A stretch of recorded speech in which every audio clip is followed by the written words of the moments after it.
Thank you guys so much for taking the time. I know it's been a little bit of a slower start to the week here for the AMAs, but we do have a pretty strong close, and I'm excited to highlight a couple of different projects for you today. Starting off, we have the team here from 0x VPN. And again, I think that, the terminology, the concept of a VPN is something that I'd say probably 95% of people in the DeFi space should understand. I know myself personally living up here in Canada, access to certain exchanges, certain services, certain bots and tools in the space has, somewhat been restricted over my time. So I personally have a VPN, and it's something that allows, users in different parts of the world security and potential access into things that they wouldn't be able to otherwise. So with 0x VPN, they're really looking to come into this very competitive and also very large market with their own decentralized P2P based VPN. So it's split into two different components here. There is the node operator side as well as the client side. We're going to really break down a lot more detail on what those different contributors will get in terms of benefits and takeaways from the token, how they're able to contribute. They operate on a point of or a proof of stake method on the node operator side to try and limit bad actors and maintain their bandwidth. And then from the client side, you're able to essentially utilize the VPN token to bid for optimal VPN access. So it's a really cool kind of concept. We'll have to definitely break down more on how the surplus and how the excess, bandwidth and everything works from some of the node operators. Really excited to kind of break down the specifics and see how token holders, as well as 0x VPN as a project, are able to benefit as they scale. Because I know one of the things about this one is they had no team tokens. Truly was a fair launch at 7K market cap. And as mentioned, they've run it up to about 1.4, 1.5 million all-time high so far. Currently sitting comfortably in that like 5 to 1 million range. Chart definitely has had a nice curl up if you look at it the last 24 hours. So great work. I mean, still super early. I know you guys are in the development and I would say the infancy stages of the project, but yeah, definitely love the concept. I'm excited to break it down with you more today. So I'll throw you the mic and thank you both for taking your time to come to Caesars for the AMA. So we are Zero VPN. We started this project seeing the VPN narrative that is appearing in the crypto space. Let me tell you a little bit of my background. I've been in crypto since 2012, and this is the very first actual token that launched in the market as a project. I've always wanted to share my experience as a developer, but I never was able to do it until now. The idea behind 0x VPN is to create a decentralized peer-to-peer VPN network. And there's already a few actors, obviously, in this market, and in both in the centralized space. It's a massive market. It's $45 billion in 2022 worldwide. And in the decentralized space, obviously, there's some competitors that we have that we obviously respect a lot, but we believe that they are not doing enough efforts to decentralize their architecture. This is what we are aiming to do in 0x VPN. 0x VPN, basically, we started it with like pretty much 6 days ago with a bot, the 0x VPN bot. It's a very simple bot that allows you to connect to some node locations that we deployed ourselves as a proof of concept. We use OpenVPN at the moment, which is an open source software that is used to open OVPN files that we provide to our subscribers that can pay between $1 to $45, depending if they want daily, monthly, or yearly subscription packages. As for the desktop application that is being developed currently, and we started this token offering basically 6 days ago. We did a fair launch that I have to say was pretty bumpy. We had a lot of complications, let's say, with inexperience that we have obviously from launching tokens, setting the right taxes. This is why we couldn't renounce at the beginning of the contract, because the tax threshold was way too high, and we wouldn't allow sellers to actually sell their tokens. And then we had a clog in the contract. We had many issues actually that we fine-tuned until today that we renounced the contract finally. As for the allocations, we reserved 10% for centralized exchanges and partnerships, node incentives, another 10%, and we provided 80% for liquidity pool versus 1.6 ETH, so it started around 7K market cap. The liquidity was logged 2 years on Unicrypt. How does it work on the long term? So I just explained basically what we've done so far. We launched a token, we launched a bot that lets you connect on some VPNs, but what we want to do here, we want to create a decentralized network. And the concept is very simple as a concept, but obviously in implementation is fairly more complicated. The goal is to have node operators that would install a Docker package that we're going to build that is going to install a VPN server, namely OpenVPN or other interface that will use probably maybe IKE version 2 server in order to provide VPN access. Now, these node operators will register, and maybe I can switch now here to everyone see, can you see my screen? No, it came back up. It looks good. Yeah, there was just a small shutdown, but everything's back, and yeah, new tab looks good in Telegram and the bot. So perfect. So yeah, here I basically shared the basic architecture that we want to do. Basically the servers, the node operators will register on a proof of stake contract that will require them to stake VPN tokens in order to register. And this stake, it works similarly as it works on Ethereum staking. It's the same mechanism as the streamer staking. So basically, you connect to you stake the tokens in the contract. Then you have to have the node running, and it has to have a certain uptime. Otherwise, you start getting slashed. It's a typical proof of stake mechanism. This is in order to ensure that we have a proper uptime in our network, but at the same time, the network will be able to identify if node is actually doing some misbehavior, and we'll be able to slash it at some point. This is very standard for proof of stake mechanisms. Now, the VPN is going to be logged for a certain period, and if the node operator behaves well, then the network is going to reward this operator. Now, after the registration, the proof of stake, the nodes are going to register on a bidding contract in which they will say, okay, I'm in, let's say, Netherlands, and I want to offer my bandwidth for a certain amount of VPN per hour. Let's say I wanna receive at least 200 VPN per hour, and I'm not willing to do it for less, for example, right? Now, all the clients are going to connect through the desktop client. They're going to sign, obviously, through a Web3 interface, their address, with their address, a message that is going to be verified on the front end of the desktop client, and then they're going to access the network, and they're going to see all the nodes that are in this bidding contract. In the bidding contract, you will have basically all the locations around the world, the minimum amount that you will need to pay in VPN terms or in Ether terms or any other currency if we decide to do it multi-chain, in order to access that VPN offering. And after the usage is going to be counted in from the node incentives that we already have in place, which is 10% plus whatever we get from fees, the node operators are going to be rewarded. That's pretty much the very basic infrastructure of what we want to achieve in here.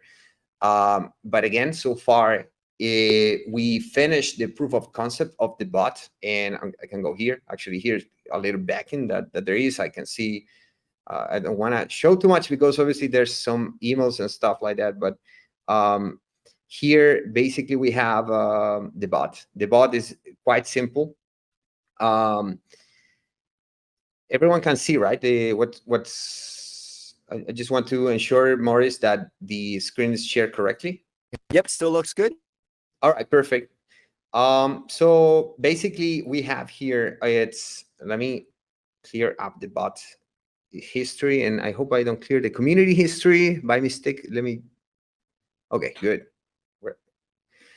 So when you start the bot, we started first as a proof of concept, the version 0.1. That was just simply a way to gauge interest for whoever wants to become a node. So you will go here and you say, I wanna become a node. I want the region of America that I'm interested in. And then you will say, okay, this is my email. I know John. I don't know, Smith at gmail.com, for example. Boom. That way we saved only the interest of someone that wanted to actually become a node operator. And obviously we had a few location options there that were coming soon. But now we implemented actually the first node location in the US. We created our own VPN server, and then afterwards for the version 0.3, we implemented 4 more locations. So we have a total of 4 locations at the moment that users can choose from. And let's say if I want to go from the United Kingdom, for example, you need about a subscription, all right? So you need to subscribe. You will do, for example, the yearly plan. And at the moment, we have to do manual verifications for this. Again, this is a proof of concept, but functional in a way. I will need to quickly, well, I'm not sure if, wait, I will add it here, right here, so you actually can see how it's done. Add subscriber. So the way that registration currently works is that I just add the ID, then I add the address where it was deposited, and let's say a transactional hash. Obviously, this is not a transactional hash, but we actually use one for verifying. And then we say, okay, basically based on the amount of VPN tokens that was collected, we determine which plan was subscribed. So let's say, for example, this one, it was, I think it was yearly, but I'm going to just do daily. All right, fine. I have a daily plan. And now I can connect finally to the node. And when I do USA, it's going to tell me on this very basic prototype that we made that, okay, cool, now you have a valid subscription and this node is available. So now you can connect here and you can download a OVPN file that connects to that location using an OpenVPN client. This is what we have at the moment. What we're building, it's a bit more advanced. We have this, let me see if I find that these clients that is being built. We have a lot of pin messages, but product update. Let me find it very quickly here. This is basically the how is going at the moment. We are creating our own VPN client that is based on the framework Electron, that it's multi-platform. It can run on desktop for Mac, Windows, and Linux. And at the moment, it can connect to just a single location, but we're going to add we're trying to connect it so that it's aware of what locations are available. And after we have that, we're going to release it probably by Friday if everything goes well. And later, we're going to start the first implementations for decentralizing the network, because we want to do a quick pivot. Unlike our competitors that started going hardcore on the route of trying to become a VPN centralized operator, we want to become a VPN decentralized operator from ground up.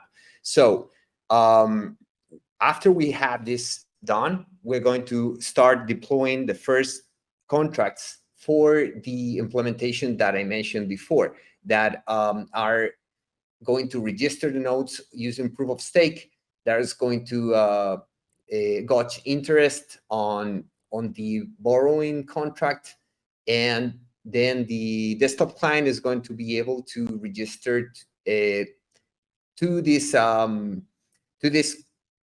not register, sorry, it's going to be able to communicate with this contract in order to see what locations are available. So that's pretty much the project in a nutshell.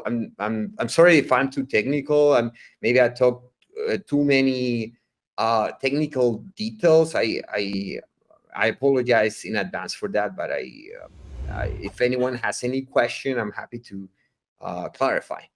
Really good detail. And again, I don't mind the technical kind of nature. You definitely want to have the person on the other side understand the back end components, because, you know, as an investor or something who's looking to maybe utilize it, a lot of the times the people don't know really fully how the tech works behind what they're doing, but like you want the person who's developing the tech too. So yeah, definitely like that you have that level of kind of knowledge there, and seem really passionate on the back end side, the technology side. And also, you know, the couple of different points I wanted to note based on what you had said in terms of the contract issues you guys had on launch. I mean, that does happen. I know time to time. Personally, I'd rather have somebody who, you know, is maybe a first time dev like you guys would be, with an idea that you actually believe in, versus somebody who launches, you know, a project every 2 weeks. So, you know, that's okay that you guys had some issues. Happy to see that you figured it all out, and you're just, you know, going through the motions and the process of, you know, just getting used to everything on blockchain. And, you know, clearly even with some of the hiccups, you've had some early success. So people seem to be gravitating towards the idea. One of the things I wanted to ask is just why the renounced contract? Just, you know, anything longer term, if by chance you did want to make changes or implement anything down the road, it doesn't give you as much flexibility. So that's just one question from me to you, as, you know, why the renounce on this project, just, you know, being a first time you know, dev. So just one of the questions I wanted to ask, and then I had a few more on the subscription and the bot itself. Yeah, that's a good question. Actually, we got a lot of requests from the community of why the contract was not renounced, and then we obviously saw that our competitors and many other actors in the degen space are actually renouncing to the contract. Actually, many utility projects do, even the very large ones. The contract, when it was deployed, it only allowed us to set very narrow parameters. I mean, to set up a very narrow amount of parameters. We could only decrease the tax when we started with 5.5. No, sorry, we started with actually very, very high tax. We started with something like 90%. So we wanted to avoid sniper bots, which we actually did, but this is why the price actually didn't went up as we expected. But the good part of that was that we started to get holders that were more interested about what we were building, we hope at least, than just someone that was sniping us with banana bot or something and just was ready to cheat on us after we just after they had the opportunity, right? So we started with 90%. We decreased it over the first minutes, and then during the first days, we didn't have much volume, I would say. The tax stayed at 5%, and what complicated us was actually the threshold, which is another thing that we could adjust with our ownership. The treasury address also was one more thing that we could modify with the ownership. So again, it was just a few things that we could actually modify with ownership that we had in the contract. And once we figured those out and we fine-tuned it, we thought, why not? I mean, the tax anyway only affects Uniswap trades. It doesn't affect transfers. So for SEX potential listings, it wouldn't be an issue at all to have it renounced. So I would say that that's basically the reason of why we decided to renounce it, to give trust to the community that there was no ownership, because some people that are not very literate about smart contracts, they would just go to DEX tools and see, oh, this contract is not renounced, I'm not going to buy it because maybe the owners are going to rag on us or something. Well, that's the reason why we decided to just give trust to the community and ensure that basically we do not have a way to modify any other variables in the contract anymore. And what it is in the contract, it is. That's the reason why we decided to renounce. Well, it makes sense, in terms of the thought process there. I was just curious from my side. I mean, I understand that the community suggestion aspect, so really, really cool stuff. Yeah, no, I wanted to go now. One of the questions I had on the bot with the model. Now, you mentioned subscriptions. Is the bot available to purchase, like the subscription models, in Ethereum as well as native tokens, so VPN? Like, how do you guys plan to build that out in the future in terms of access? Because a lot of the times, people may look to utilize the service without necessarily purchasing the token. And is that possible? Because, in terms of reach or barriers to access, having tokens be utilized and then holders almost receive somewhat of like a premium or benefits in that sense, versus maybe the Ethereum subscription could just be base model, not necessarily wouldn't have to hold VPN, but could still get you that access. It could give you the, not non-crypto, because it'd have to have ETH, but it just kind of gives you a little bit more of a broad audience that you can push it to. Yeah, so there's two things here. The first is that for the first stage that we are currently running, which is the centralized phase, decentralized, we have we actually accept at the moment VPN tokens and Ether in order to pay for subscription plans. And that's going to remain like that until we start decentralizing the network. After that, we're not really going to have some subscription model, because in the end, the clients are going to decide what location they want to connect and how much are they willing to pay for that location based on the current offer of nodes that there is. So there's going to be a marketplace in the end that is going to decide by itself, it's going to auto-regulate and find equilibrium in a way of what is the fair price for a node. As for other options of payments, we're planning to potentially accept payments in native tokens on other side chains, because obviously you don't want to pay $5 and for a plan, for a monthly plan, and then get a transaction fee of $3 on Ethereum. So it kind of makes sense to accept as well payments in, I don't know, Base or Arbitrum or any other side chain.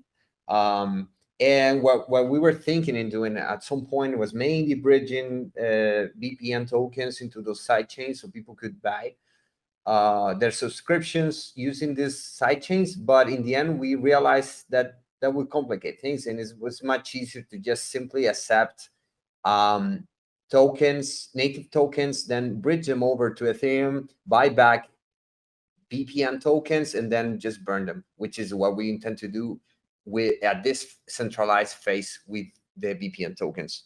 So yeah, to reply, basically, we currently accept VPN tokens in Ethereum network and Ether on the Ethereum network as well, but we're planning to implement as well payments for this current centralized phase on other chains. For the decentralization part of the project, which is the stage that's starting now, the stage 2 in a couple of weeks, we are still deciding the details of whether we're going to run this on a mainnet Ethereum or maybe using Base, for example.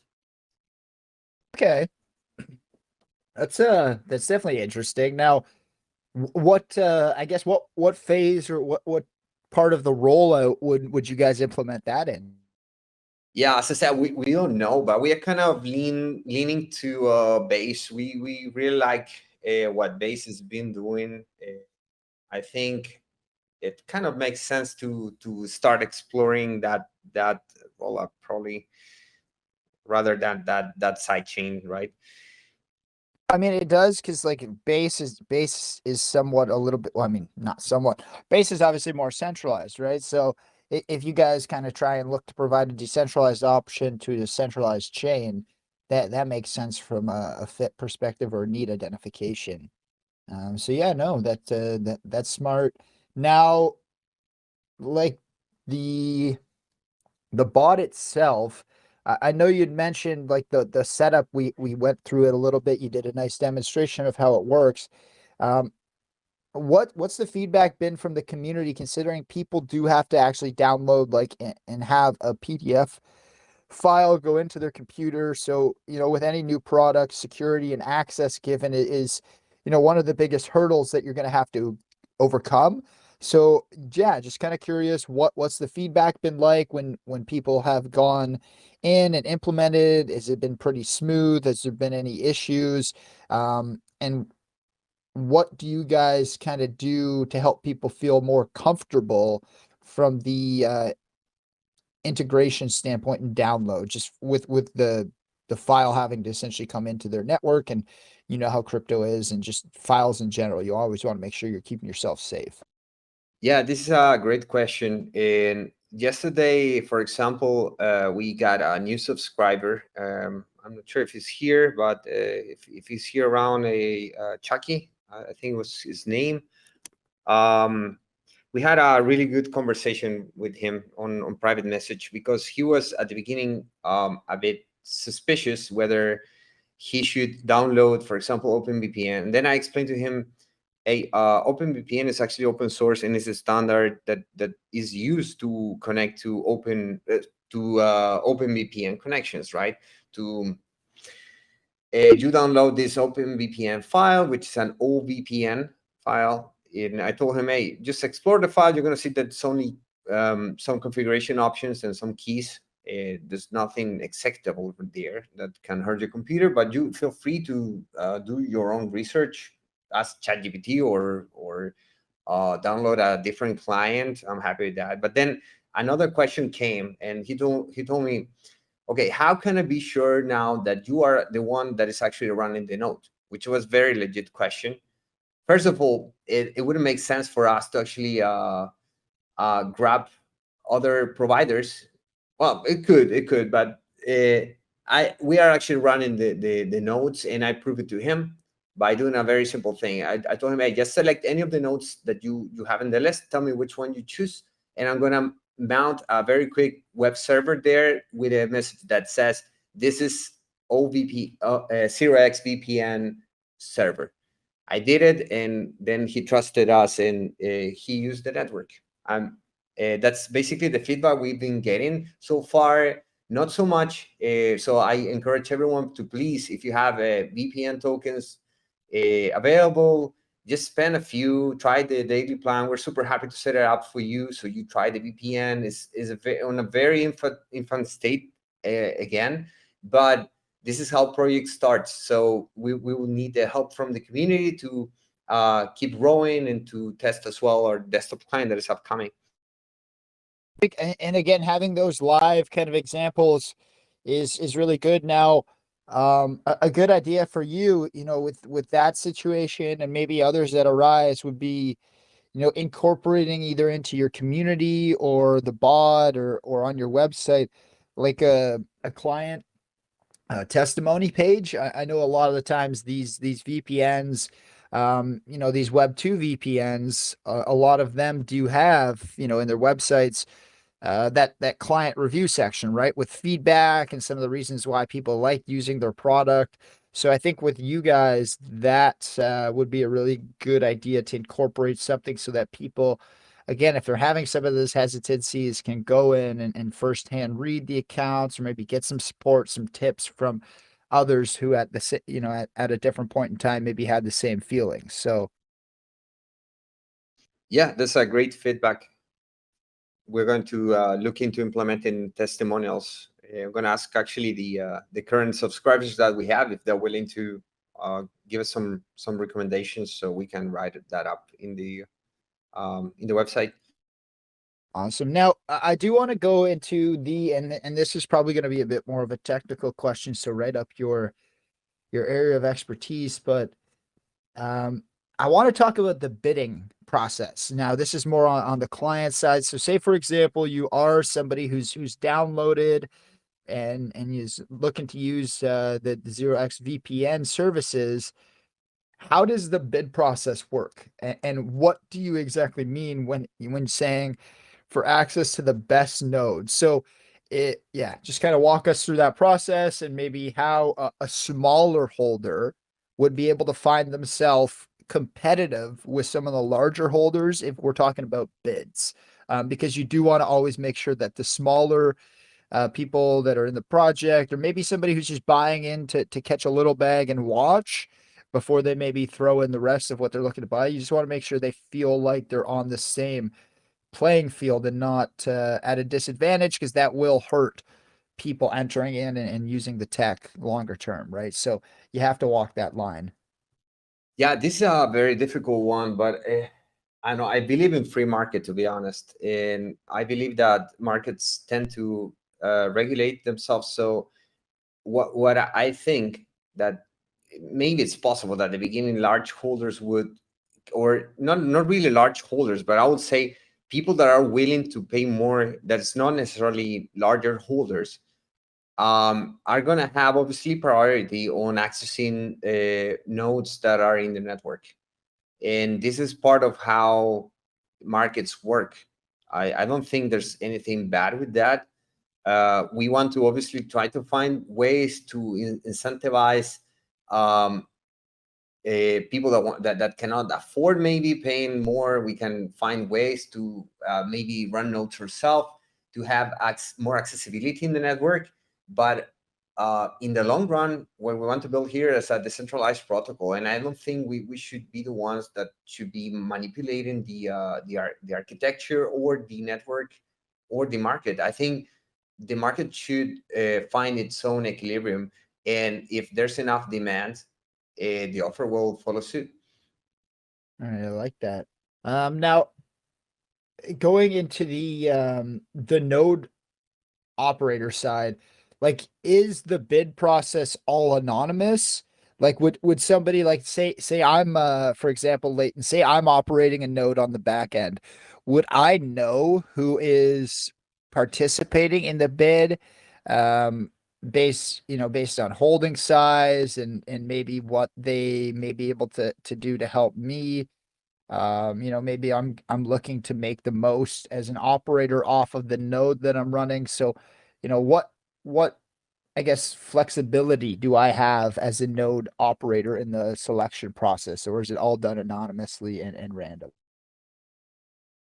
Maybe this one we can also include a parent spritz, so he can explain this one. Yeah, so like I could kind of break it down maybe in a more simple manner. So say a bid goes through, or like a bid happens for access to a node, and I'm that node provider or node operator. Can I cancel it? Like, do I have to, like, is it automatically guaranteed access into my node, or is there the ability that I could, cancel it and have potentially somebody else take that spot?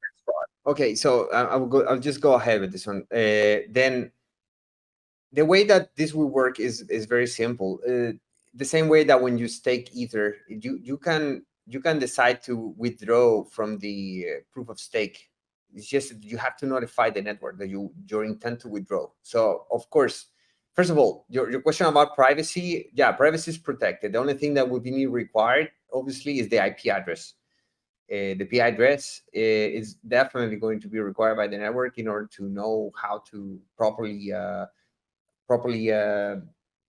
connect to it. Obviously, you need an IP address to connect. That's the only thing that is going to be required in terms of privacy. Now, after subscribing, you will have a period of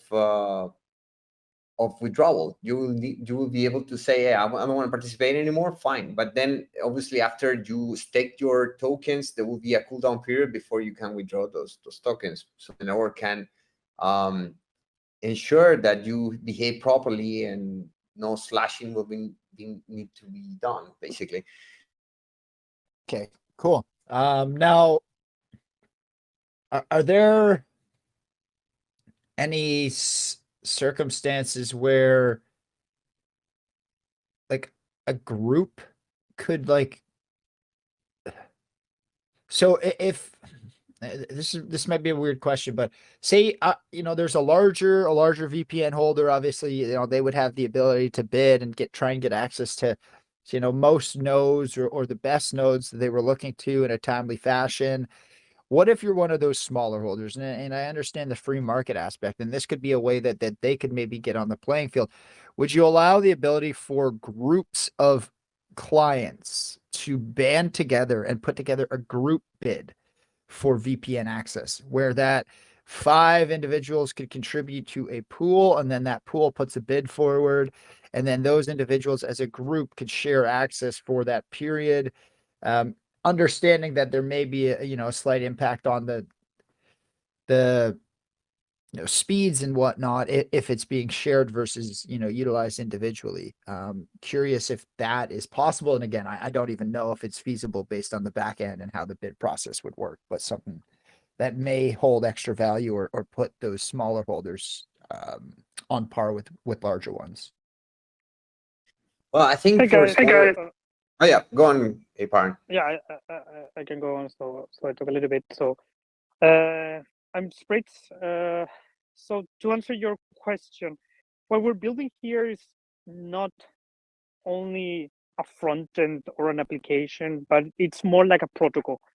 So the same way that you can pull your ETH to be part of a node, that's something that is built on top of the protocol. It's not something that it comes from Ethereum per se, right? And in the same way, people can, if there is any use case for this, people could pull into having a pool in case there's some like a very special kind of node. Like, I don't know, I can imagine maybe somebody has a node in whatever, North Korea, or maybe you have a node that is flying on a satellite and it's super special, but it's super expensive to run, right? In that case, organizations could pull in, right? That's one of the modes that we have been thinking of. Another one is demultiplexing the traffic. So the traffic goes into different nodes rather than only one. This is all on like brainstorming phase, but we will see where the community need us to build the most. Where is the need of this decentralized network growing, and we will adapt that to those requirements.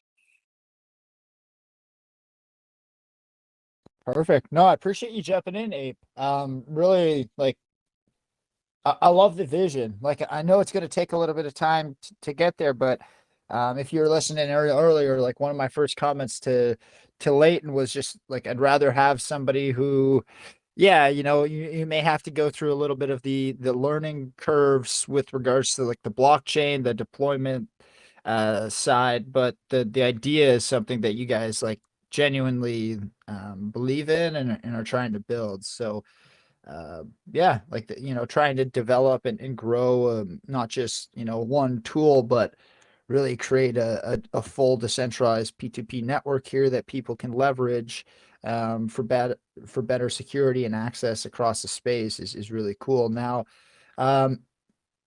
let's talk about some of the usage points, right? So like why people get out there and leverage a VPN. I know, for example, within Canada, if you're looking at crypto, you can't get certain access into specific exchanges or specific websites. Maybe you're trying to get into the, streaming side, when talking about videos, you wanted to watch some sporting events, but you're in Canada, so you have to flip your VPN on to get access to certain streams, or you want to use the Netflix from the US because they have better content.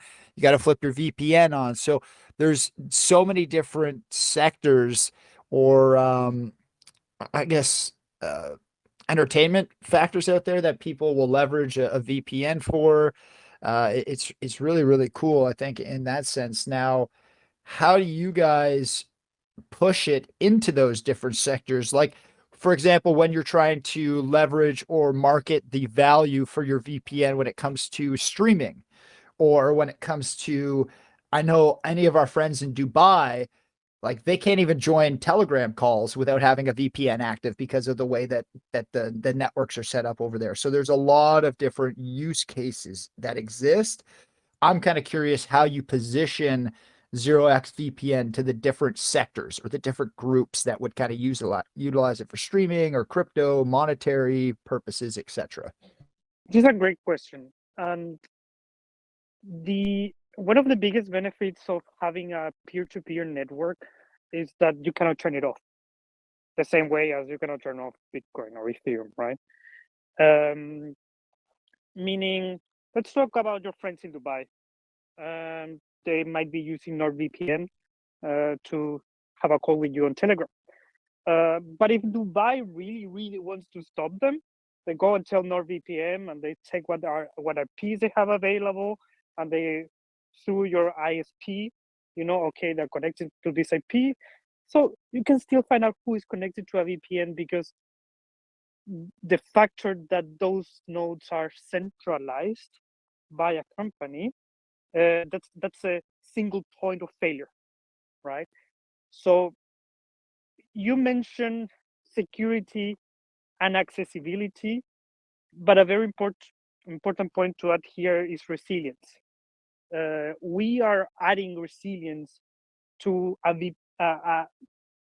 worldwide VPN network, right? It cannot be turned off. It's really extremely hard to track, right? So yeah, basically, for people who are using a VPN to access content that is blocked by governments, this has a extremely good edge, right? Because it cannot be turned off, cannot be tracked. I mean, like, again, now, um, how quick is the setup process? Like, are you able to now, Ape, like customize your settings where when when you send in, I know I had to kind of get used to this with my own VPN that I utilize. Like, I had it on like a default setting, and I didn't know that I had to kind of customize it and set up everything to my own like kind of region location, so that as I signed in time and time again, it kind of pulled those saved settings. So like what are you doing in terms of like profile setup, settings customization, like more of those like user features that makes the experience simpler and kind of makes it so people are more likely to come back and get that repeat use go. Right. I'm a big fan of simplified interfaces and taking a few decisions for the user in terms of, for the sake of usability. So this is still something that is down the line, but we need to start figuring out how our users are using the VPN and what kind of users are actually liking this concept of peer-to-peer, and what is it that they are, how they're using the VPN, what kind of different options they are looking for, right? We were brainstorming today about having a slider, just a slider, where you indicate if you want more or less bandwidth, and maybe the pricing changes, right? Or you can have a slider to like iterate over the IP so they can change regularly, right? So these are things that we need to think and study very carefully, and it's basically based on user feedback. That's wicked. Yeah, and yeah, because I'll give an example. Like there's a few, apps or services I use and they don't give you that ability to customize. And I know myself and my friends who kind of use them, We get really frustrated. We always like joke how annoying it is that we have to reload or kind of like re-implement our settings every time we load into the program. So yeah, just like simplifying it, less steps, the better. You know, the more your repeat base is going to grow, the more word of mouth will kind of become a positive factor for you. You know, you need the community and the users on your side and liking the product. So that's definitely smart. Yeah, for sure, for sure. I've been working building startups for more than a decade, and what I like the most is always creating very simple and beautiful experiences, right? And this is what we're here. We're putting together two concepts that might not always be together, like decentralization, peer-to-peer doesn't usually go well with like a seamless experience. We all know MetaMask, right? But that's where we're going because we believe in the future of decentralized networks, and I think that we are taking an approach that is a first mover. We could no, and again, haven't really seen at least in our neck of the woods here competing products for that. And you know, you gave me a great segue because my question was going to be exactly that. Not a ton, at least you know, in this stage, in the more infancy stages that I've seen recently on the VPN side. So like, how do you market and brand yourself? And what is a large market, as Leighton had mentioned earlier, I think 45 billion in 2022. Like, how do you guys brand and market yourself to take away some of that market share and more so become kind of a leader or help onboard people to see the value of a decentralized VPN versus something that is more centralized, right? Because we haven't really gone into the ability for some of those services to be taken down or information to be seized, right? So I know that's a big kind of part of why you were inspired to do this, but we haven't really gone into that. So if you want to give a little bit more, I guess, background and how you think positioning this decentralized versus centralized will allow you to scale it and take away the market share from what is you know, a very large market at this time, cap wise. I'm seeing a very interesting trend going on in crypto, and I've been in the space for a long time. So ever since ICO started back in 2016, 2017, DeFi, NFTs in the previous cycle that we had. And now I'm seeing a lot of real uses for crypto assets. So I'm quite bullish, to be honest, of what's going on in this space.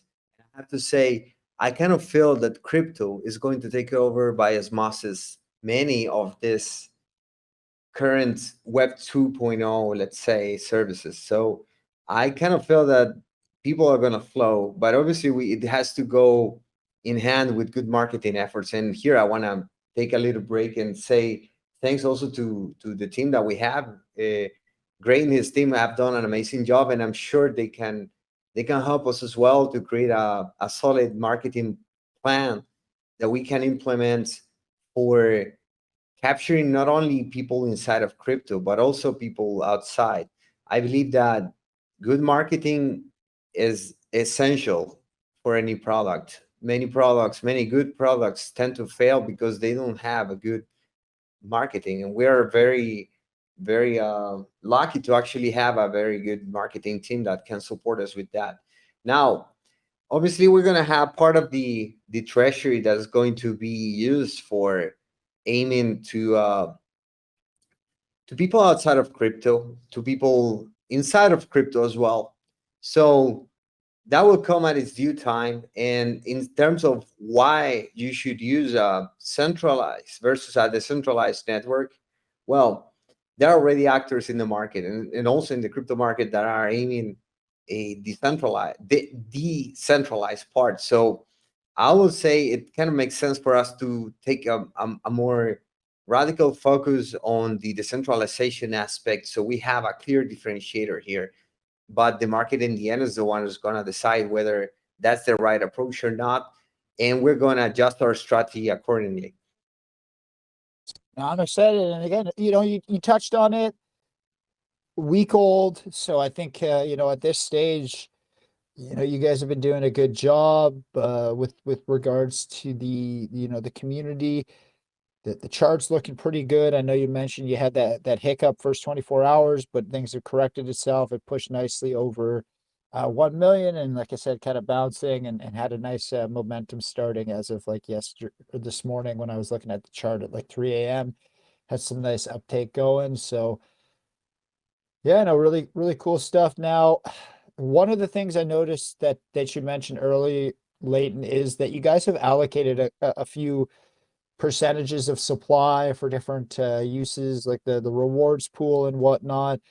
How do you adjust those, or is there a strategy in place, like as you guys hit different market caps, what the percentage is, or scaling down how much is given out as a reward works? Just, you don't want to, if you guys start to really scale, like say you go from 1 million to 10 million, well, the value of the rewards, like you might want to deduce or deduct how much people are receiving by like the corresponding percentage. So if you go up like 10x, you maybe want to reduce the rewards by 10x because the value is still going to be the same, but you're not impacting the chart and putting as much sell pressure in place. So that is one thing I was curious about, like the scalability or flexibility on the rewards side of things as you hit higher cap levels to reduce potential stress on the chart.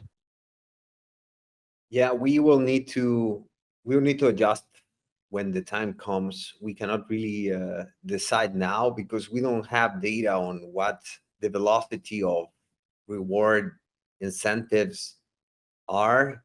We don't have information on what the usage of the network from the clients is.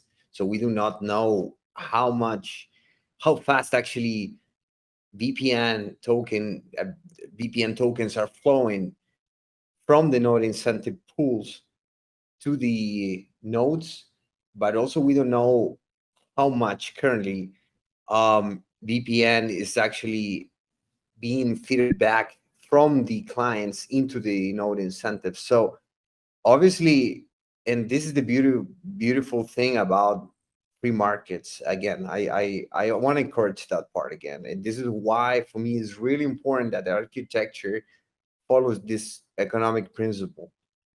If we let the free market decide, then it's going to adjust itself. I'm a serious believer that the market is going to be smart enough to identify what is the fair price in VPN tokens that someone should pay for a node. For this very simple reason, if it goes crazy to, let's say, use a node on the peer-to-peer network in the future because of the market cap, wouldn't it make sense actually then to go for a centralized alternative? Of course. That's why I believe that free markets work, because nodes will understand that if they don't lower their bidding, or rather their offer, then they're not going to get any bids. They're not going to get absolutely no usage, and therefore they're just going to waste resources. Again, you know what? You guys have definitely thought of kind of the different ways in which you can go about like scaling this. So, still pretty early, and I'm excited to see what things look like moving forward. Now, I never asked for hard timelines or anything like that, but what are you guys looking at in terms of the client version 2.0 and when some of that will be pushed out to the community, or maybe even just available for beta testing and feedback in a closed environment so that you could really perfect and get everything ready for long? So I wanna leave a Byron talk about the first part, which is the desktop client, and then I can take over for the second part, which is going to be the decentralization efforts that we're gonna make afterwards. Yeah, so the desktop client, it's being developed, as Leighton already showed. We have already done great progress in terms of closing the loop. That means we already have an alpha version that works on Linux and Mac, right? And now we're like fighting a little bit with Windows, like always. When you install a VPN, you need administrative rights, so that's something that needs to be done in a very careful and secure way. But we are hoping next week to have a beta version that some of our clients can start testing, so we can start getting feedback. And yeah, I think we can do that for a week and two, and then launch the final production version that will be for Windows, Mac, and Linux. And now I can take over. So I would say for next week, most likely we'll start the first efforts to creating a Docker container. For those that don't know what Docker is, it's basically an image that you install inside of a server that contains already some scripts with pre-installed software, so that you don't need to run 100,000 commands as in Linux. For those that have experienced a Linux command line, it's a nightmare. So Docker allows you to basically just run one command and then you have the result right away. Let's say a server, for example, or if you a web server can be, in this case, a VPN server, or our VPN server we're going to use Docker for this reason, so people can just run one command and have their server running. I would say for next week we can start the efforts. For now, we're focusing mostly on the desktop client and the dashboard that we are going to be implementing on the website very soon, where people will be able to also see the same things that the bot allows you to do. So the locations that are available, manage the subscriptions, but later also be able to do the bidding process, the login process to the desktop application, and so on. So now I did have a user feedback. They had mentioned they tried to jump in. They were having some issues accessing the OpenVPN file, and they live in Iran, so they were just curious if there's any like options or ideas you had in terms of them like being able to utilize the service right now. We're having some problems. Well, it's not really under our control, because the servers, obviously, as they are centralized, they depend on the web service provider. And if they live in locations that could be potentially banned, there's nothing actually that we can do, unfortunately. And obviously we have to, we cannot do anything, to be honest, on that one. But this is one reason of why decentralization is important, because decentralization allows anyone to be able to connect to different locations in order to get access to information. So just want to make sure yeah, like something that I understand it from like the answer perspective. So you're just saying because like the back end services or the back end providers like in those countries would be blocking access to VPNs, like that's why they wouldn't be able to use it.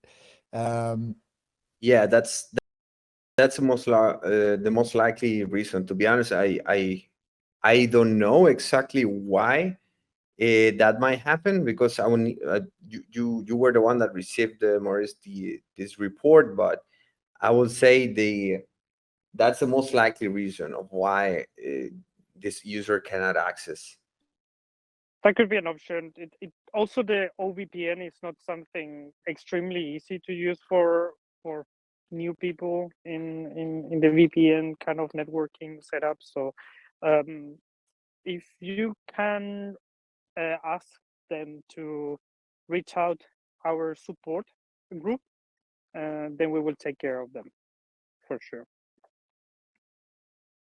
Yeah, no, I think it's just like you had mentioned. He had mentioned he thinks it's just like the firewall, um, that's kind of in place within the country he's located. So yeah, no, I appreciate that. Just kind of going back and forth. Want to make sure I don't.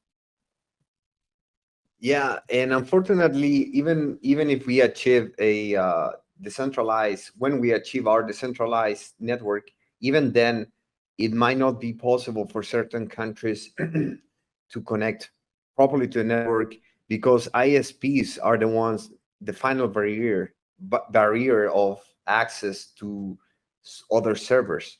So as long as ISPs decide what internet nodes, other or rather internal nodes of the in their countries can connect to, there's absolutely nothing we can do. And this is one of the reasons of why, for example, countries like, let's say, China or others are able to block internet access for their users, or VPN access in some cases.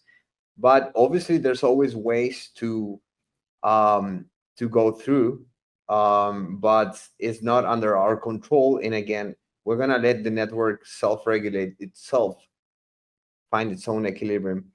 Yeah, and for situations like these, where, for example, from Iran you cannot connect to a, U.S. American server.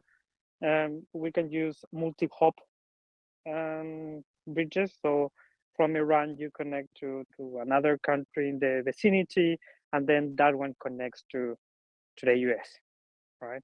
So there's always ways to go around it. It's something that we need to start discovering as we're getting user feedback. But just to clarify, it's not something that we are going to do because it's not part of our scope. If the network decides to do it, then obviously the network has to decide to do it, because as well there are liabilities, and this is an important topic to discuss.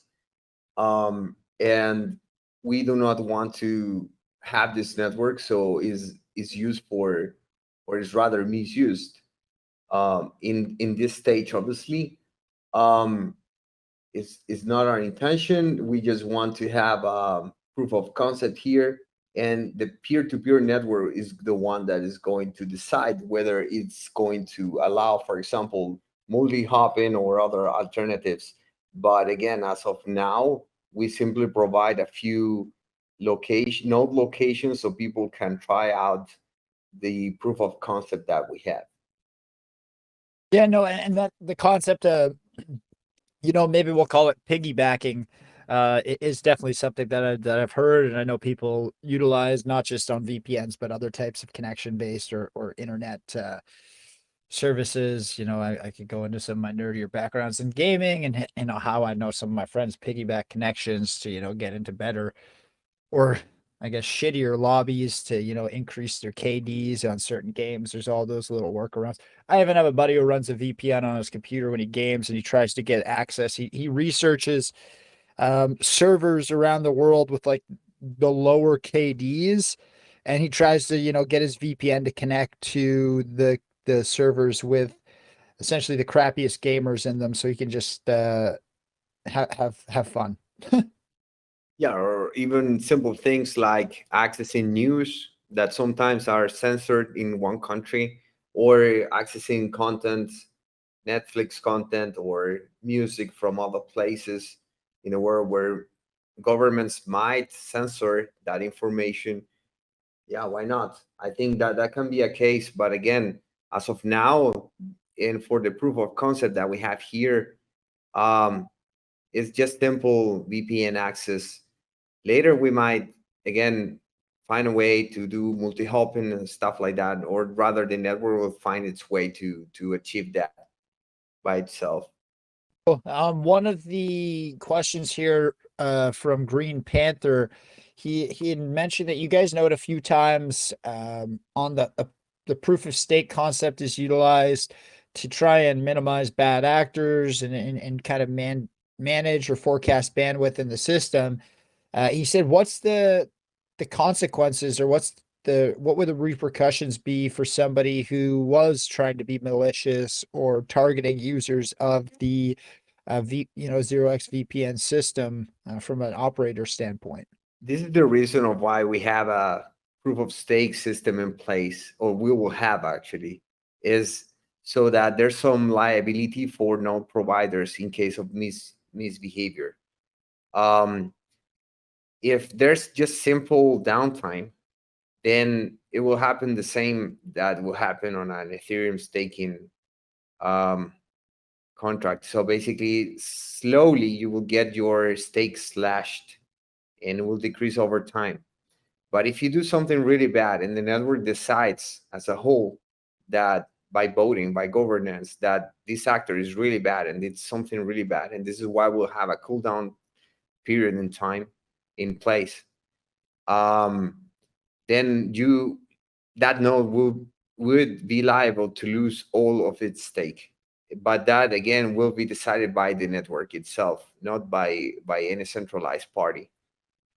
No, that's cool. And now, considering the nature of what you guys are doing with the proof of stake and everything, how is community feedback and stuff, taken, implemented within the project and community there? Do you guys have plans to like create a DAO? I don't really like DAOs, but similar to a DAO, maybe like a community voting power where new node providers coming in would have to be not only approved like by you guys, but like there would be a community feedback section, and if they maybe don't feel like that individual is meeting the qualifications, like they could vote to have them removed, like just figuring out how the community gets more involved, what their voice would look like as you guys grow. So this is a good question in terms of governance. We have strong libertarian values here in place. We believe in freedom, but at the same time, we want a healthy network. We don't want that the network is used for causing harm to anyone. So obviously, we will have to have in place some sort of governance so bad actors can be removed. Because although a network cannot be shut down, we do not want to create something that is used for making the world a worse place. We want this network to be used so it can be used for making the world a better place, a more free place, a place that respects privacy and freedom. So a DAO might be necessary at some point so people can actually decide whether they want or not to remove certain actors in order to maintain the reputation of the network itself. And also to keep some sort of reputation mechanism in order to be able to know what nodes are behaving correctly. Also for dispute, there's a lot of projects we could potentially talk to in the future if we grow to that place, to that point, sorry. For example, we could talk with Claros and try to implement their disputing mechanism, or some other of the projects that are out there to track reputation. But we're definitely going to learn over time on what are the best practices of the big actors in the crypto space. Again, to make the world a better place. We want this network to be used for good, to have more freedom in the world, and to respect privacy. Let me just go through here. I got a couple of questions from the community. This one's from Random Ape, Kill Switch Engage. On the topic of node continuity, he said, what is exactly the process of removing those rogue or malicious actors that are node operators? How do you ensure that the bandwidth is maintained during the process where their stake may be removed? I can imagine people joining the network and then forgetting to maintain the uptime of their nodes. Like, so, what happens if it's just genuinely a mistake or they get busy versus like, how do you identify if it's malicious, and like, is there a strike system potentially in place where people are given opportunities to correct any maybe negative actions, or are they, you know, one strike and you're out kind of standpoint from the operator's side of things? I think this is why a DAO or some sort of DAO implementation will be necessary at some point. So those decisions can be decided by the DAO, and obviously the values of the thresholds that are to be implemented. For example, what you mentioned, one strike and then you're off, or maybe two or three, or what is going to be the rate of slashing a stake. All of those things, I think the network should decide as the self-governance issue itself. I don't think it's something that we can really say as a team. All right. No, that yeah, I agree. Kind of community, it's case by case very much so. You can't really generalize everything into one bucket because things will come up that won't fit it exactly, and then you'll have to make changes to your policy. So no, cool. This one's from Bearish Bull Whale. Bull 4 is their username. From a node operator perspective, are you guys going to create a form of dashboard or a user interface where that operator can monitor the type of usage that their nodes are getting, the type of earnings that they're seeing real time, feedback? Maybe you'll have a form of chat or community communication section where people in the same node could discuss with one another, you know, add feedback, add value, just get to know each other kind of as a community standpoint. So that's from Bearish Bull Whale. Yeah, Yeah, so go on. in terms of usage, the node provider cannot really see how their node is being used. Like, you cannot see the content because everything is encrypted, and it's supposed to be like this, right? You can see the usage in terms of the bandwidth that has been used, and that's about it, right? Dashboard for managing your nodes, seeing how much earnings you have done, being able to tweak some values to be able to earn more, right? Or maybe someday you want to start like playing games, therefore you want to reserve some bandwidth for yourself so you can reduce it. Yeah, that's something that is completely that's planned. It is in our ideas and roadmap of how the dashboard will be. Now about the community on the node, that's actually a quite interesting idea. I didn't think about it. It could be fun. It could be fun if there's like if somebody used the node for like a server for a game, for example, right? Remember long time ago playing Medal of Honor, I was connecting to different servers and talking to people, right? And creating a virtual private network, so I can play with them like it is, like we're in the same place. So that could be interesting. Something that definitely we will discuss further. Yeah, Thank you for the idea. yeah, we actually have that's a great idea. In addition to the dashboard that we are already starting to create, we already have a placeholder in place at dashboard that's 0xvpn.org. You're not going to see much at the moment, just splash image with some text saying coming soon. But as it says coming soon, you're going to see the dashboard in that location.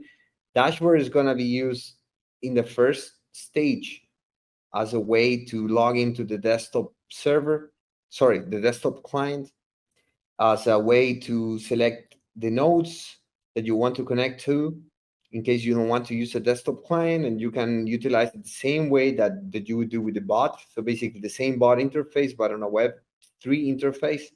And in the future, is going to be a way to stake VPN tokens, both for clients and for nodes that want to participate in the network. And yeah, all these ideas that we're given now, of course, we can put it in the pipeline so they can be implemented. But in the immediate future, I will say for this week, we are going to release the first version of the dashboard to the community so you can start playing around with it. This is again going to be pretty much the same that we have in the bot. And maybe if we have enough time, because we are working on way so many fronts at the moment, you cannot imagine, sleeping very short hours. But we might also implement the login mechanism for the desktop client and be able to launch as well the desktop client by this week, most likely, we hope. Now, we may get one or two questions here live from the community, if that's okay. I know we typically budget about 60, 75 minutes for these utility-based AMAs, and we're kind of around that 75, 80-minute mark, just based on where we went live with the recording. So I will be mindful of your time, but I would love to get two questions in live on the mic if we could, from Nita and Sujay. They also sent them to my coordinator and they were pretty solid. So I don't know what Sue's was about. I forget, but he always has good ones. And then Nita was asking about the open source side of the tech here. So I'll get Nita and Sue unmuted and we'll get them up to kind of close out our question and answer period here live. And then if you guys wanted to transition from there to closing statements, that would be perfect. But you know, the rules, ladies first. So Nita, if you want to take the floor, and then we'll have Sue bring it home for us. Hey, Maurice. Yeah, Maurice, you hear me? Hey, what's up? Yeah, we got both of you. If you want to go ahead, Nita. I know your questions were geared towards more the open source on the tech. If you want to go ahead with those questions, then we'll get Sue to close it out. Okay. Considering the open sourcing of most part of architecture, what strategies are in place to manage community contributions effectively while ensuring the security and stability of the network, especially in the context of potential malicious code injections or vulnerabilities introduced by external developers? Yeah, we're planning to open source most of the architecture that we are going to do. Obviously, some parts will need to be closed source at the beginning.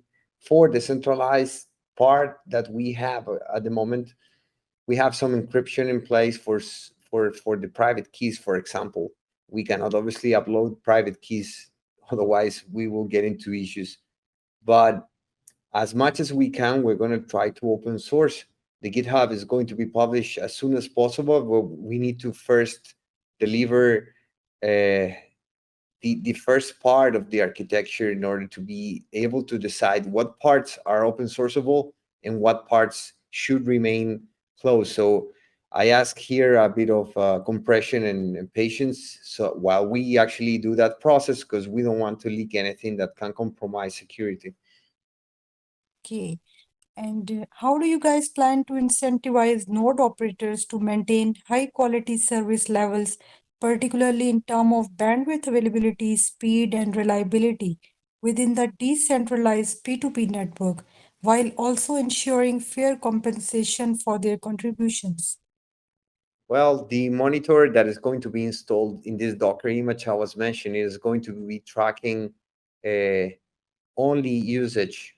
Again, as Byron mentioned, we are not able to see the traffic because VPN connections are encrypted, but we definitely can see the bandwidth usage in order to ensure that the network is actually delivering data packages. Now, it's going to be, and this is why we're going to have a dispute mechanism in place, it's going to be very simple to see if a node is misbehaving or not. If you connect to it and it's just not giving you any data, but you're still getting charged, you'll be able to put up a claim and say, hey, this guy is scamming me. I'm paying VPN tokens and it's not giving me bandwidth, for example. Then the network is going to be able to connect, or we're going to have some validators, or we can have some validators in place that can go and check that the node is actually working. So that can be a way that can work. And maybe a third actor that we can add in the equation is going to be the validators that are going to be regularly and randomly checking whether or not it's actually behaving well or not. Okay, thank you so much for answering, and thank you, Maurice. No, always appreciate you jumping in with your questions. You really have grown over your time here with the channel. So Sue, if you want to bring it home for us, that would be awesome. Sure, Maurice. Thank you. Hey, Crypto Latent. All right. So I have a couple of questions. So the first one is with regards to the IP address, right? And how is it going to work in your case with the peer-to-peer private network? Now, what most of the free VPN services do is they purchase a few public IP addresses, and then those public IP addresses are shared amongst all of their user base, right? All the client requests are sort of funneled through these handful of public IP addresses, and then that request reaches the destination server. And that is why these kinds of VPN services are blocked by streaming services, websites, etc. I mean, websites and streaming services like Netflix can easily detect that they're getting hundreds and thousands of requests from the same public IP address, which means this is a shared public IP address, and that then leads them to believe that it must be a VPN. And they just block that public IP address, and everybody behind it gets blocked. As opposed to a very expensive VPN, a paid VPN service will give you a dedicated public IP address, and only you will be using it. So it mimics the client server exchange of data as if you were physically present in that region. So this avoids detection and anti-VPN detection, basically used by different services and websites. So how would it work in your case, the IP address part? Yeah, this is a really, really good question because IP addresses, obviously, you in how the negotiation, or in terms of in a tech term, right, of how, or the handshake rather, that is called in development, on how you actually connect to a server, the same way that you will connect to a HTTPS server.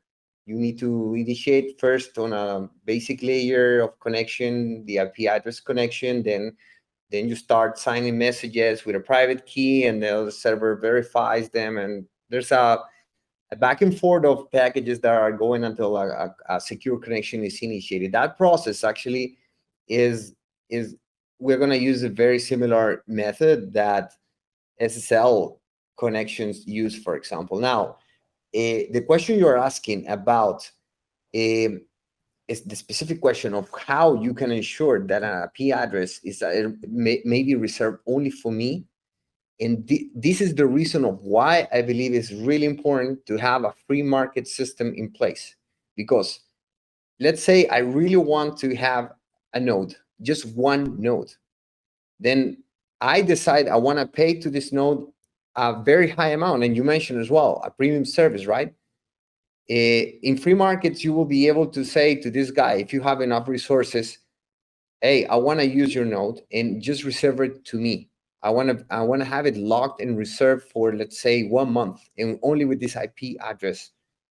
This can only be done in free market conditions, or not only, but one very good reason of why using free market is this, because node will be able to say, hey, I am an expensive node, and I charge, let's say, I don't know, maybe 0.5% of the supply, or 0.1. Maybe that was a very high number, but let's say 0.01% of the supply I'm charging, but I'm a premium node.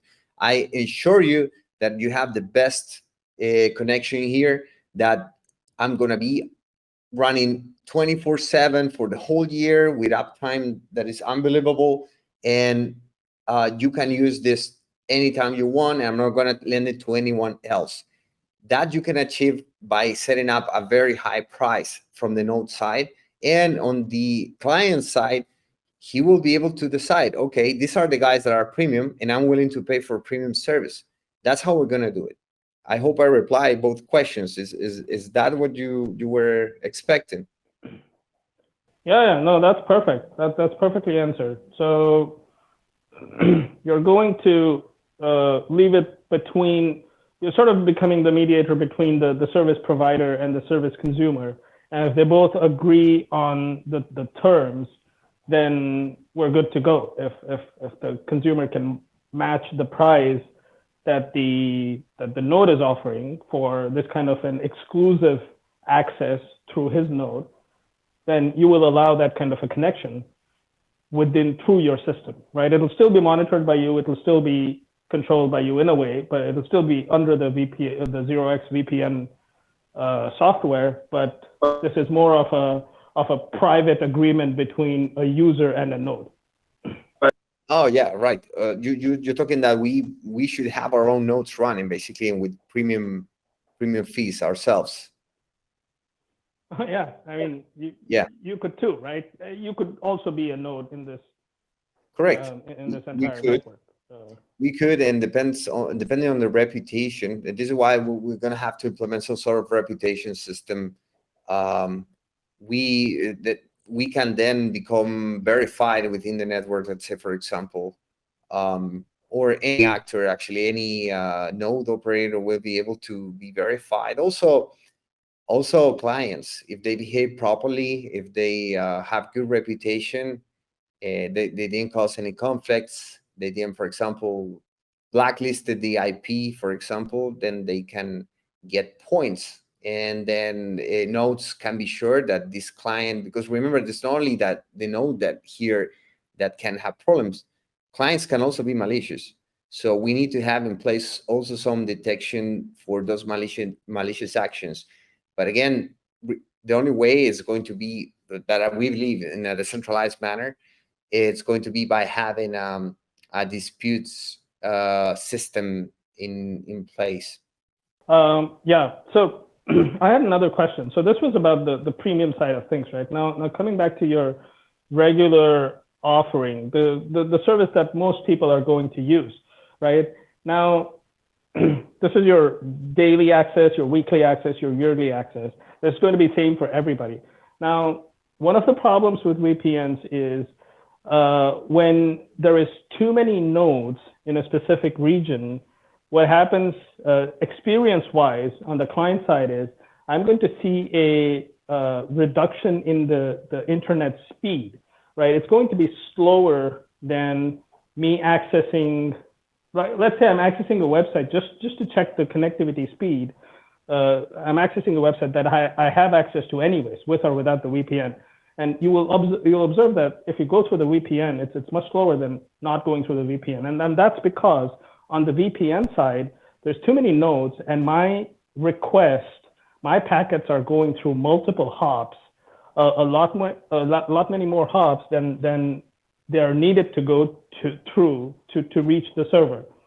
Now, you could also face this problem in your structure of peer-to-peer network. If there is one region which has too many nodes and another region which does not have too many nodes, the region with multiple nodes, how do you streamline, how do you tweak the network path from a client to the server to ensure that it travels the least, it takes the path that has least number of hops in between? Hey, Byron, you want to take this one, or should I? I can take it. All right.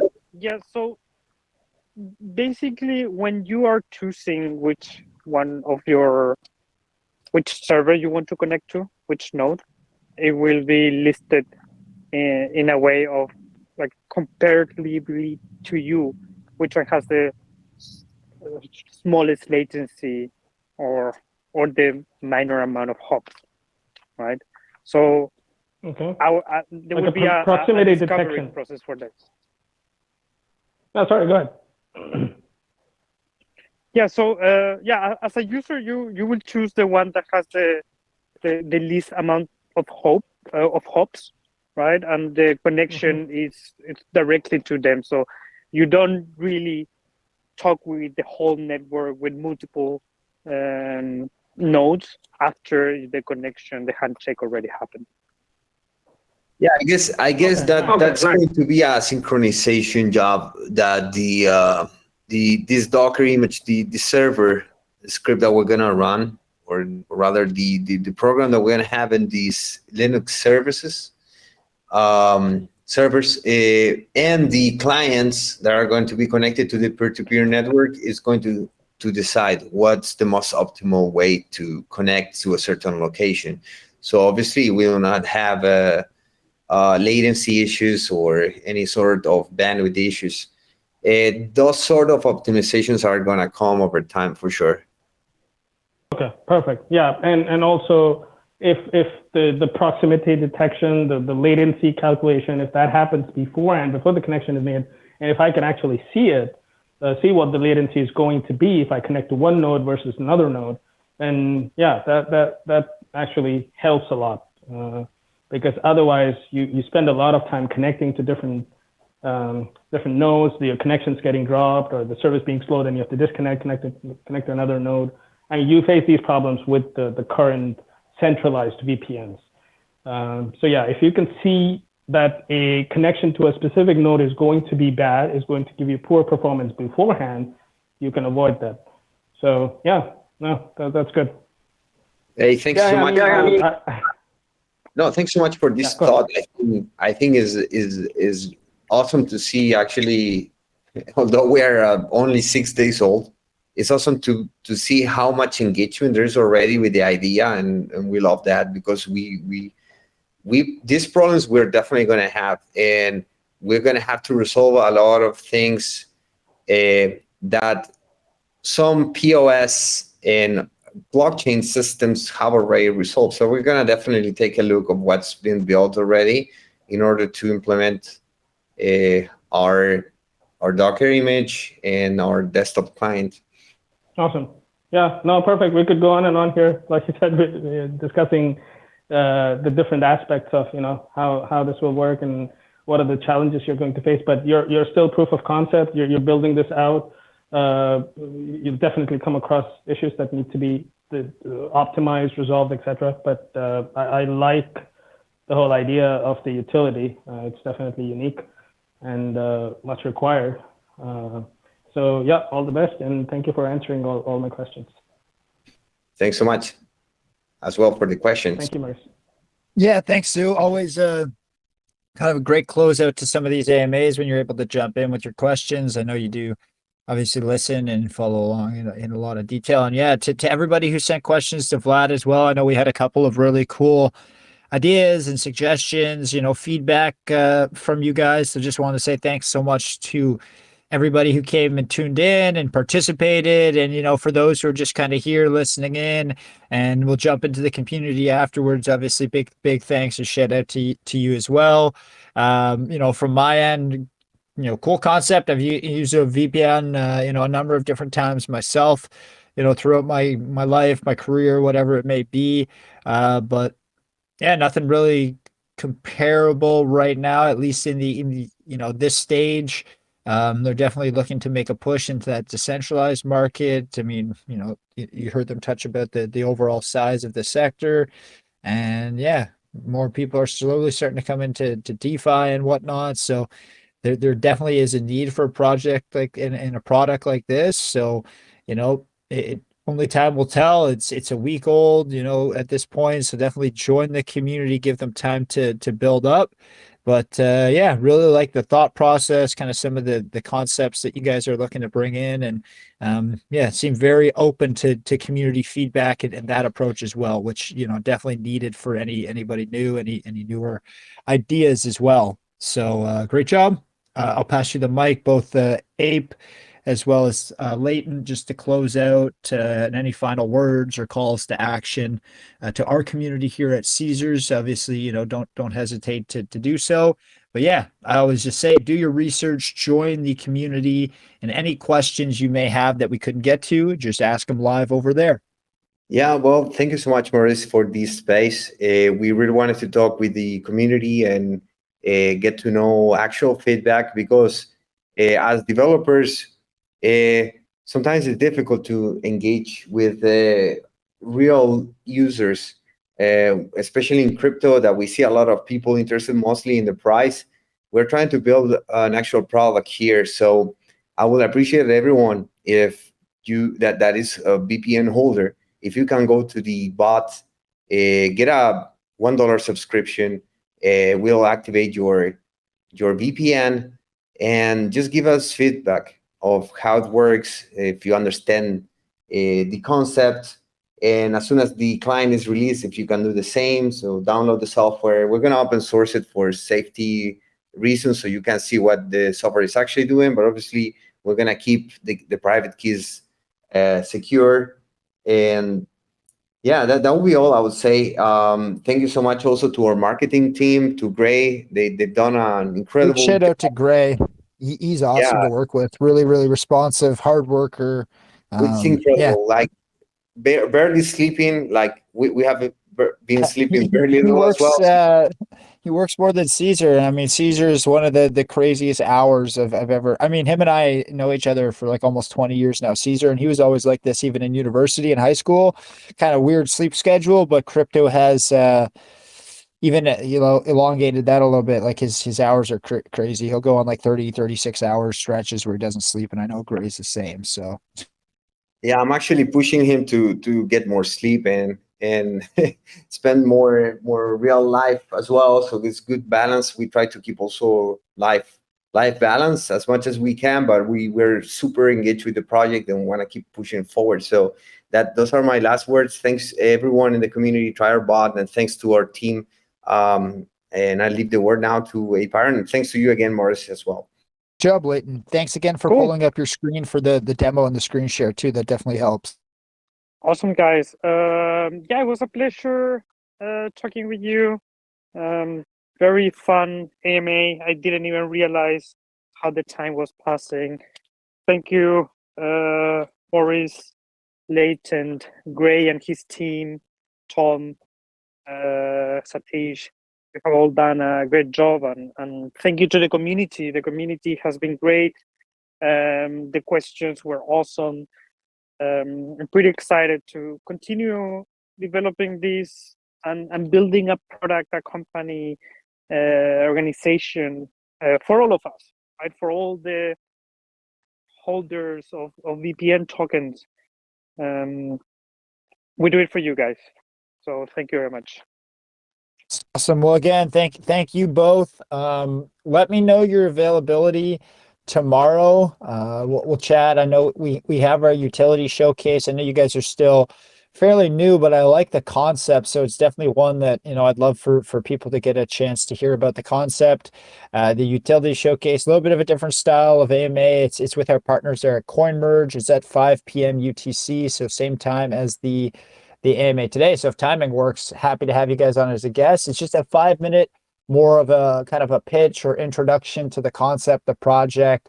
Don't have to go into as much detail, just introduce the concept. There'll be a couple of questions between the host, myself, who's a co-host, and the other panelists. There's typically about 6, influencers or calls on stage. So if you guys are interested, happy to have you guys in as a guest just to introduce the concept tomorrow. I'll share the details with Gray. The announcement should be up later today from our partner. If you guys are interested, you can happily pop in and introduce yourself there. Yeah, sounds great. Thank you very much. We're gonna be there. Thank you so much. Yeah, for sounds good. I'll chat with Gray and DMs and just make sure that you guys have all the information. And once the announcement goes live, you could just drop a quote tweet that you'll be coming. And yeah, that's all that CoinMerge asks. Just for the projects, just to let people know so that they can help build up the engagement. And yeah, I think you guys will really like them as a team. They have a lot of tools that they're building up and support mechanisms for projects that come on there with their data arm of their company too. So yeah, happy to have you guys on. I'll share with Gray the details once they go out later today, and then I'll see you boys on the mic tomorrow if that works. Good. Thanks so much. Awesome. Thanks so much.